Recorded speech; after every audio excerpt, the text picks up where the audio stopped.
Receptionist है, यहाँ के ओनर हैं। बोरा केव को एक्सप्लोर करने के बाद में अब हम लोग जा रहे हैं विशाखापट्टनम से 120 किलोमीटर की दूरी पर पहाड़ों पर स्थित अराकू वैली। Good morning. तो अभी हम लोग हैं अराकू वैली में और अभी यहाँ का जो कॉफ़ी प्लांटेशन है, म्यूज़ियम बनाया हुआ है। तो ट्राइब्स के लिए बहुत ज़्यादा काम है कॉफ़ी प्लांटेशन में, तो वो देखने के लिए जाएंगे। और उसके बाद में म्यूज़ियम है एक, जो यहाँ के ट्राइब्स हैं उनका, वो देखने जाएंगे। तो ये जो लोकल साइट्स इन हैं वो आज के हम एक्सप्लोर करेंगे। तो ये मेरा कमरा है जो मुझे पड़ा था 2000 रुपये का। यहाँ पे थोड़े से महंगे हैं, थोड़े से क्या बहुत महंगे हैं। जो टेंट होते हैं ना वो भी 1000 रुपये पर डे के हिसाब से होते हैं। ये रूम था तो फिर मैंने रूम अपने सामानों को रूम में छोड़ने के बाद में हम लोग चले जाते हैं यहाँ के कॉफ़ी प्लांटेशन को देखने के लिए। आज से पहले मैंने कभी भी कॉफ़ी के प्लांट और कैसे खेती होती है यह मैंने नहीं देखा था, तो मैं सो एक्साइटेड था इसको देखने के लिए। तो ये है कॉफ़ी प्लांटेशन, सभी कॉफ़ी के प्लांट हैं, कुछ इस टाइप के होते हैं। अभी मौसम नहीं है इसलिए कॉफ़ी जो होती है वो लगी हुई नहीं है। यह कॉफ़ी के सीड्स हैं जो देखने में बिल्कुल नीम की निबोड़ी की तरह लगते हैं। अभी यह पूर्ण तरीके से पके नहीं हैं, इसीलिए ये छोटे छोटे दिखाई दे रहे हैं। इन कॉफ़ियों के पौधे पहाड़ियों पर ऊंची नीची जगहों पर ही हुआ करते हैं। जो यहाँ के गांव के आसपास के जितने भी ट्राइब्स हैं वो इसकी खेती को करते हैं और इनसे ही वह अपनी जीविका चलाते हैं। कॉफ़ी प्लांटेशन को देखने के बाद में अब यहाँ पर शाम हो चुकी थी, इसीलिए अब मैं पैदल ही निकल जाता हूँ अपने होटल की तरफ।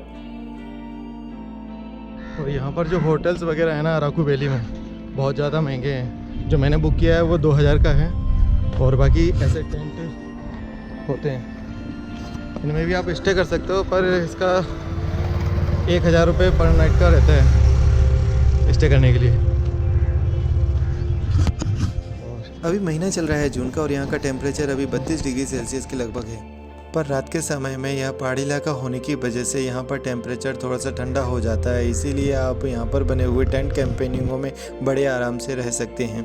सैटरडे और संडे वीकेंड पर यहाँ पर बहुत ज़्यादा रश हो जाता है, इस वजह से टेंट कैंपेनिंग थोड़े महंगे हो जाते हैं और 1000 रुपये तक आपको पड़ जाते हैं। अगर आप छुट्टियों के दिनों को छोड़ दें और किसी दिन आए तो यहाँ पर ये टेंट कैंपेनिंग 600 से 700 रुपये में भी आपको मिल जाते हैं और होटल्स भी काफ़ी सस्ते हो जाते हैं।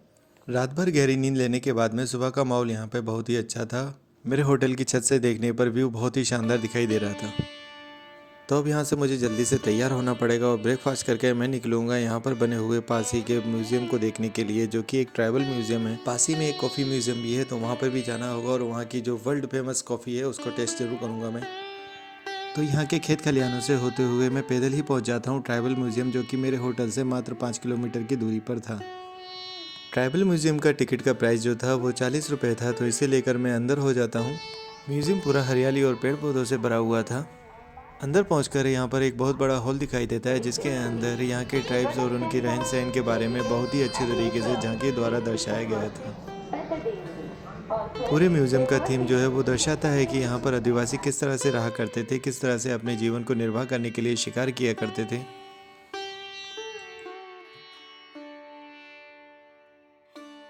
अगर आपको आदिवासियों के रहन सहन और जीवन शैली के बारे में जानना है तो यह बहुत ही बड़ा प्लेटफॉर्म है जहाँ पर आप इनके बारे में जानकारियाँ ले सकते हैं।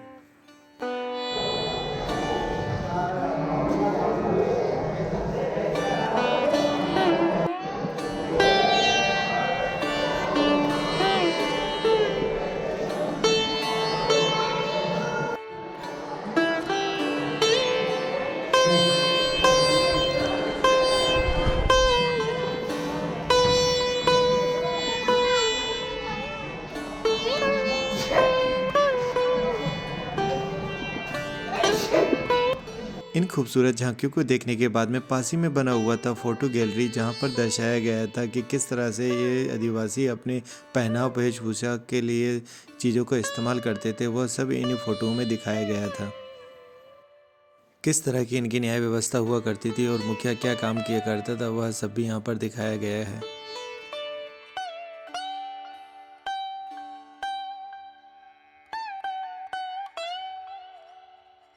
ये जो है प्लांट, ये बादाम का प्लांट है और ये जो डले हुए हैं वो बादाम है। यहाँ घूमते हुए बच्चों के लिए फिजिकल एक्टिविटी के लिए भी यहाँ पर साधन थे, पर यह मुझे थोड़े से प्राइस महंगे लगे और मेरा कोई इतना ज़्यादा इंटरेस्ट था नहीं, तो इसको स्किप करते हुए मैं आगे बढ़ता हूँ। और पास ही में बना हुआ था कॉफ़ी म्यूज़ियम, जहाँ पर मिलती है वर्ल्ड की सबसे बेस्ट कॉफ़ी। और ऐसा मैं नहीं बोल रहा हूँ, दरअसल 2018 में यहाँ की कोंड जनजाति द्वारा बनाई गई कॉफ़ी प्रिक्स एपिक्योर्स 2018 अवार्ड जो कि पेरिस फ्रांस में हुआ था, उसमें गोल्ड मेडल जीतकर वर्ल्ड की सबसे बेहतरीन क्वालिटी की कॉफ़ी बन गई थी। इस कॉफ़ी म्यूज़ियम में यहाँ पे उगने वाली कॉफ़ी के बारे में और इसकी हिस्ट्री के बारे में बहुत ही बखूबी तरीके से बताया गया है, किस तरह से यहाँ पे कॉफ़ी का विकास हुआ। यहाँ के कॉफ़ी के टेस्ट के ईरानी और कई विदेशी लोग बहुत ही ज़्यादा कायल थे। जब भी आप इस कॉफ़ी म्यूज़ियम में आएंगे तो यहाँ के हर एक कोने में आपको कॉफ़ी रोस्टिंग की अरोमा मिलेगी, जिसकी रोस्टिंग की मीठी खुशबू आपको कॉफ़ी पीने पर मजबूर कर देगी। म्यूज़ियम के अंदर ही काफ़ी सारी शॉप्स बनी हुई है जहाँ पर कॉफ़ी से बने हुए प्रोडक्ट मिल जाते हैं, और अगर आपको यहाँ की बेहतरीन क्वालिटी की कॉफ़ी को टेस्ट करना है तो यहाँ पर आप वो भी कर सकते हैं, जहाँ पर ताज़ा आपके आंखों के सामने कॉफ़ी बना कर देते हैं। मैं तो अपने आप को रोक नहीं पाया था, इसीलिए मैंने एक कॉफ़ी का ऑर्डर कर दिया था और वाकई में यहाँ की कॉफ़ी बहुत ही अलग लेवल की थी।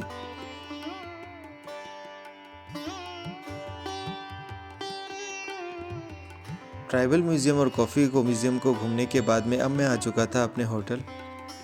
तो अभी मैं हूँ अराकू वैली में। समय हो रहा है रात के 10:02।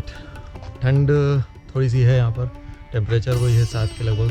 तो ठंडी काफ़ी है। मेरा जो रूम है वो वहाँ पर है, और रिजॉर्ट जो है ना वो पूरा खाली पड़ा हुआ है। जैसा कि मैंने पहले भी 3 या आपसे 4 बोला गेस्ट था ही कि हैं। अगर आप यहाँ पर वीकेंड पे 4 नहीं रुके हुए आते हैं। हैं, मतलब कि छुट्टी के समय नहीं आते हैं, तो यहाँ पर ज़्यादा रश देखने को नहीं मिलेगा। इसी वजह से अभी मैं जो रुका हुआ हूँ बस मैं ही और 1-2 गेस्ट और हैं रुके हुए हैं, बाकी पूरा होटल और ये रिजॉर्ट खाली पड़ा था। कुछ इस टाइप से है, बढ़िया है, अच्छा है। थोड़ा सा यहाँ पर रेट तो महंगे होते हैं।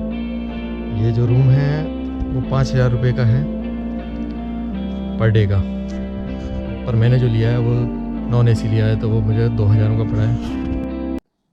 तो आज ना बहुत ज़्यादा ट्रैवलिंग हो गई है, अराकू वैली, और फिर यहाँ पर आना थोड़ा सा थकान सा हो गया है। आकर मैंने ये रूम लिया था और ये रूम मुझे पड़ा था 2,000 का। यहाँ पर बहुत ज़्यादा महंगे रूम है, कहीं पर भी आपको 1,000 से नीचे तो कहीं मिलता नहीं है। हाँ, यहाँ पर टेंट वगैरह जो होते हैं कैंपिंग के, वो बहुत सारे अवेलेबल हैं, तो वो आप ले सकते हैं। वो आपको 500 से लेके 1,000 रुपये तक भी मिल जाते हैं। बट शुक्रवार, शनिवार, रविवार, वीकेंड पे अगर आते हो बहुत रश रहता है यहाँ पर, लगभग सभी फुल रहते हैं। और इसके बाद में कभी भी आ जाओ पूरा खाली पड़ा रहता है। तो अगर अराकू वैली आना है तो आप शुक्रवार, शनिवार ये 2 दिन छोड़कर कभी भी आ जाइए, तो आप अच्छे से इसको एक्सप्लोर कर पाएंगे अगर आपके पास में टाइम है, क्योंकि शुक्रवार, शनिवार यह थोड़ा सा रश रहता है। ये रूम है, अच्छा है। और ये देखा है आपने, ये बादाम भी है, वो दिखा दूंगा मैं वीडियो में। ये है होटल जिसमें मैं रुका था। ये रिसेप्शनिस्ट है, यहाँ के ओनर हैं। बेचारे, मेरा तो यहाँ पर जो GoPro है वो खो ही गया था, बट यहाँ पर रखा रहा तो मिल गया फिर बाद में, ऐसा कोई दिक्कत नहीं है। और ये सर्विस वगैरह भी बहुत अच्छी है यहाँ की। दूसरा, स्टाफ बहुत फ्रेंडली है। थोड़ी सी लैंग्वेज की प्रॉब्लम आती है बट इतना कोई इशू नहीं है। और ये ओनर है, इनका नेचर बहुत बढ़िया है।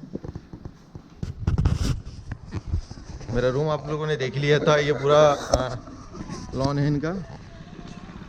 रात को फायर वगैरह वहाँ पर जलती है, तो गर्मी ठंड नहीं लगेगी आपको। यहाँ से सुबह सुबह चेकआउट कर मैं निकल जाता हूँ बस स्टैंड की ओर, जो कि अराकू वैली में ही था।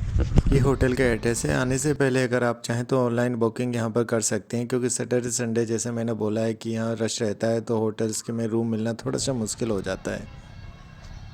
यहाँ पर बसेस बहुत सारी हैं, करीबन 1 से 2 घंटे में आपको बस मिल जाएगी विशाखापट्टनम के लिए, जिसका किराया 150 से लेकर 200 रुपये होता है। अगर आपको यह वीडियो से कुछ मदद मिली हो तो प्लीज़ वीडियो को लाइक कीजिए, चैनल को सब्सक्राइब जरूर कीजिए। Thank you so much for watching.